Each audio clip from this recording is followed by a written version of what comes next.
It's almost night. The rain's coming down and my human neighbors are readying for bed. But how is a rare toad like me living next to them?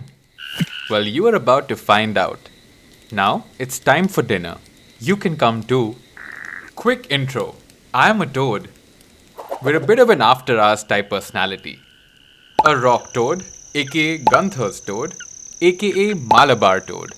And if we're being formal, Philosophrynus hololeus. You ask me, am I a frog? I say, not really, but we're all amphibians. Speaking of amphibians, in 2020, a bunch of people who spend their lives studying us got together to explore the length and breadth of India.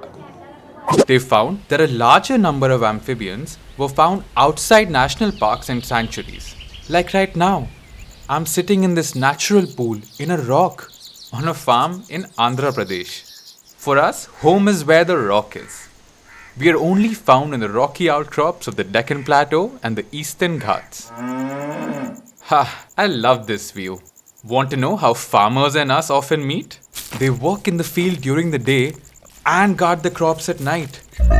From wild boar that come to eat their top crop, the groundnut.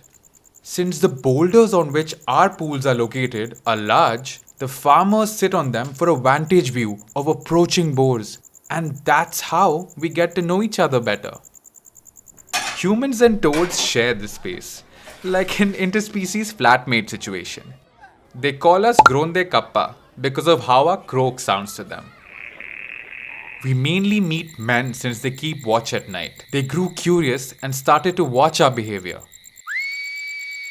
What time we came out, what we ate, and so on. And at the time, they shared this with a local researcher, collecting information about the rare Gunther toad.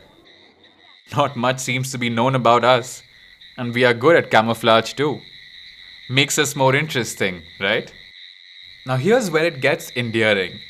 We need two things, these rock pools and direct sunlight, to lay and hatch eggs.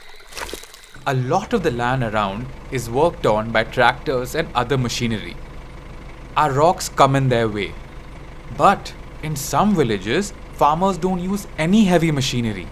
And in one small village, Somraj Kunta, after a series of meetings about 5 years ago, the farmers over 200 square kilometer area decided to leave the rocks undisturbed. For us, they use other means of farming instead. Our neighbors, snakes, birds, and other amphibians, they benefit too. For our part, we're the most efficient pest control service you can hope for. We're good flatmates, yes? And even our home helps. See the way rain falls on the boulders? It seeps into the soil around them and helps keep it moist, creating a mini catchment area of sorts. Crops grow beautifully here. The farmers don't think it is worth flattening the boulders and altering the landscape. Plus, heavy farm equipment is costly for farmers here. Also, this land isn't really owned by them. It's common land, known as Ummadi Bhumi in Telugu, managed by the revenue department. Farmers can't sell it or make any major changes to it. Of course, if the department decides to build a commercial project or something, we'd all be in the market for new homes. But for now, this little farmland remains an unexpected yet simple shared space.